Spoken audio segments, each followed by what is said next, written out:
Hey guys, it's Miss England. I'm coming to you to read you some Wonder chapters. We're still on Miranda's point of view. And if you hear anything crazy in the background, it's because Ella and Brent are playing a game where they're acting like animals. So don't be alarmed. Extraordinary, but no one there to see. Neither my mother nor my father could come see the play on opening night. My mother because she had this thing at work, and my dad because his new wife was going to have her baby any second now, and he had to be on call. Zach couldn't come to opening night either. He had a volleyball game against Collegiate he couldn't miss.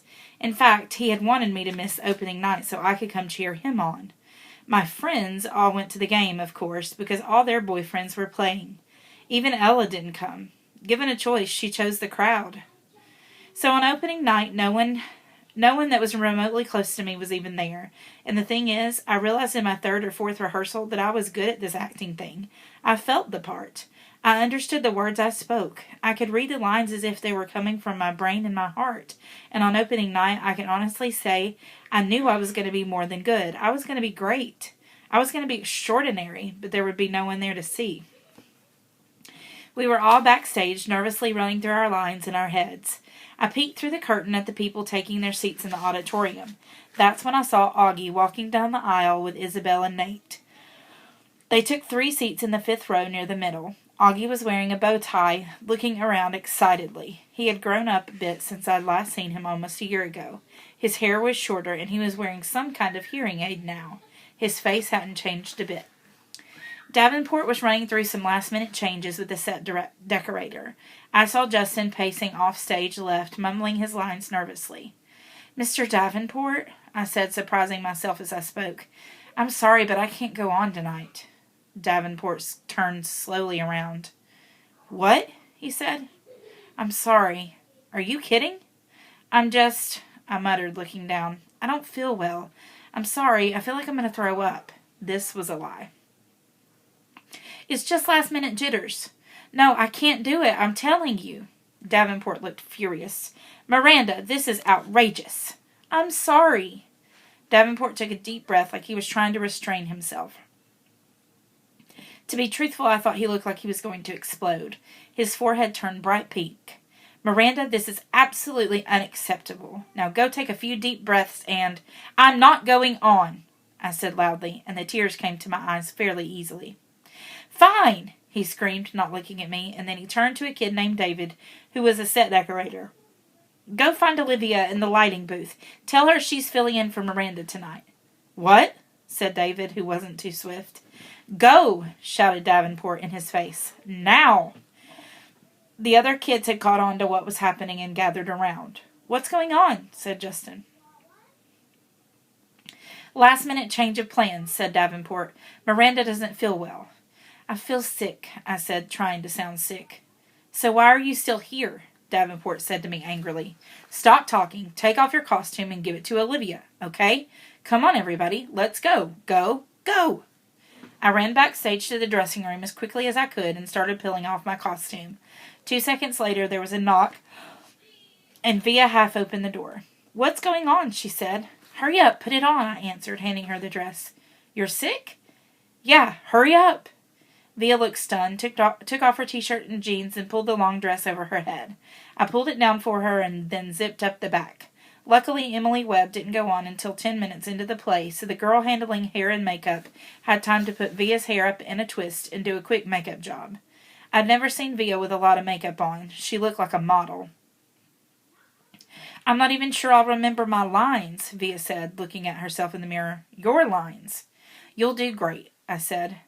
She looked at me in the mirror. "Why are you doing this, Miranda?" "Olivia!" It was Davenport, hush, shouting from the door. "You're on in 2 minutes. It's now or never." Via followed him out the door, so I never got the chance to answer her question. I don't know what I would have said anyway. I wasn't sure what the answer was. The performance. I watched the rest of the play from the wings just off stage next to Davenport. Justin was amazing, and Via in that heartbreaking last scene was awesome. There was one line that she flubbed a bit, but Justin covered for her, and no one in the audience even noticed. I heard Davenport muttering under his breath, "Good, good, good." He was more nervous than all of the students put together, the actors, the set decorators, the lighting team, the guy handling the curtains. Davenport was a wreck, frankly.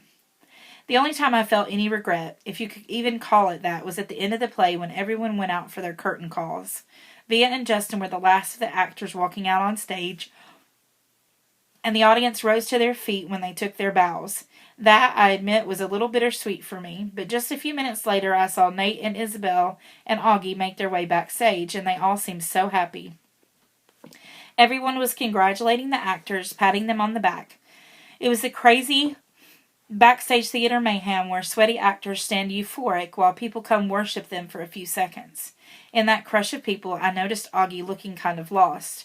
I cut through the crowd as fast as I could and came up behind him. "Hey," I said. "Major Tom." After the show. I can't say why I was so happy to see August again after so long, or how good it felt when he hugged me.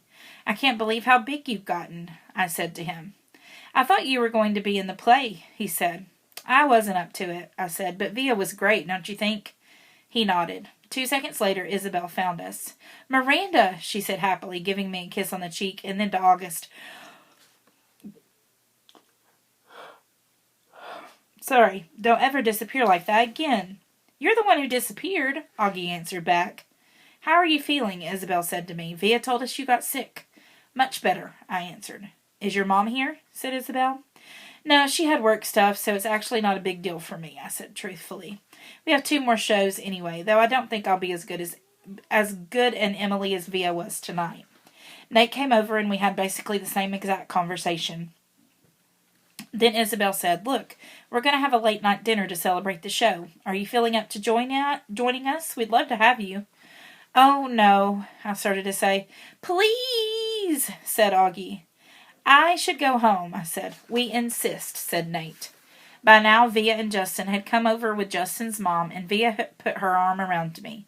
"You're definitely coming," she said, smiling her old smile at me. They started leading me out of the crowd, and I had to admit, for the first time in a very, very long time, I felt absolutely happy.